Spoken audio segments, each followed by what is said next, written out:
Hello everybody and welcome to my YouTube channel Hireable Coder, and in this video I'm going to discuss about how we can sort a list of objects. So sorting is a very important thing which we frequently need to do in our real life programs, and sorting real life objects is even more important, or rather very common. So here as an example we will see how we can sort a list of students based on their score or maybe based on their age. Now, before we go there, let me tell you quickly that I have given a link to my blog post on the same subject. So for all these videos, I also have a corresponding blog post. And what I think is maybe you can go through the blog post first and then come back to the video, because that might be mutually complementary. That's the reason that I created the blog. Another thing is, if you're still struggling to set up Java or JavaScript in your laptop, then please refer to my video link over there, where you will find instruction of how you can set up Java and JavaScript in your laptop.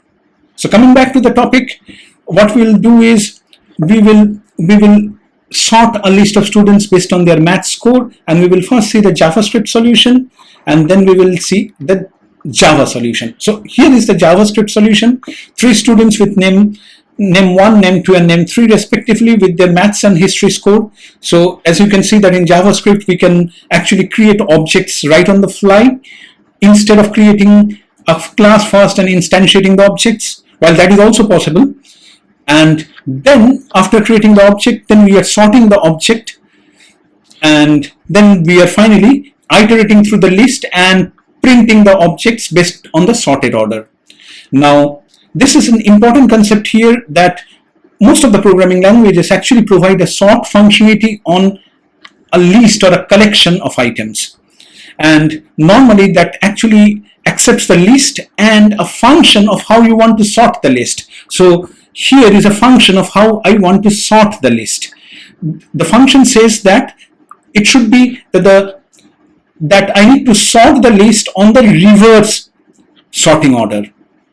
So we will see a demo of that and then we will understand what it means. And now we will see the Java program. So here is the Java program, 3 students, and look very similar, only the fact that in Java we need to declare a record student, which is similar to a class, a very modern concept introduced in recent version of Java. And then after adding the 3 students to the list, then we are doing a collection.sort.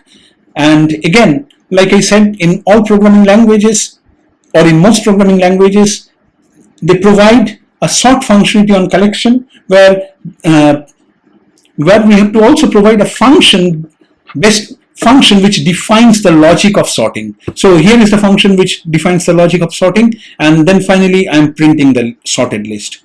We'll see the demo now, and then you will understand how the sorting works. Okay, so this is the JavaScript function, and we should be able to quickly run the JavaScript function using node, and then the function name.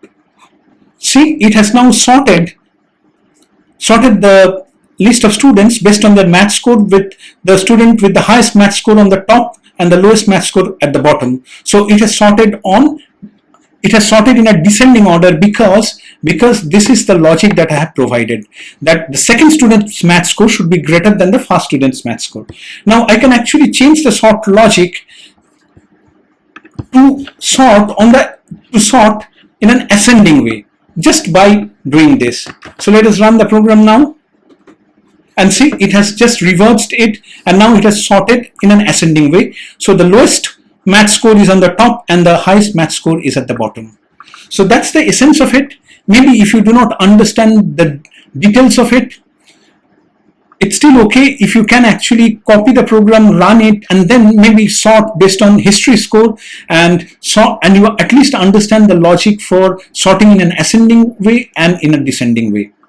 But at a high level, this sort function is basically comparing the 2 items in the list to actually determine which one will go on top of which one.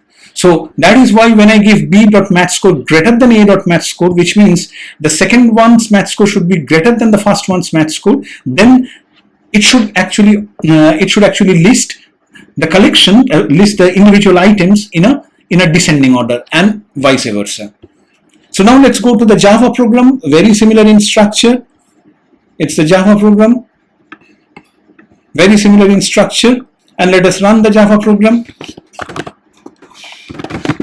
So I think the Java program is not yet compiled. So now we will run the Java program. See, it has given the same thing, because here is the logic o2.mathscore minus o1.mathscore. Now, if I again reverse this logic o1.mathscore minus o2.mathscore, then it will sort based on sort in an ascending way. So let's see that. We'll again recompile the program and then rerun it. So one moment. See, now it has listed the students in an ascending order. So that's the essence of sorting. Okay, so thank you for your patient listening. I hope that was useful. I hope at least you got the basic idea of how we can sort a list or a collection of objects based on a certain criteria. Please do not bother much if you do not understand every nitty-gritty of the code, because you will gradually get accustomed to it.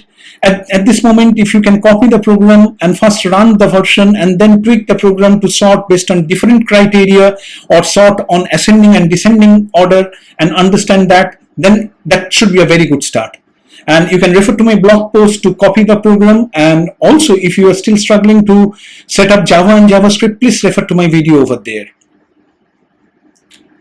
And last but not the least, if you like my video, if you like my description and explanation, then please go ahead and subscribe to my channel and like the video, because that would motivate me.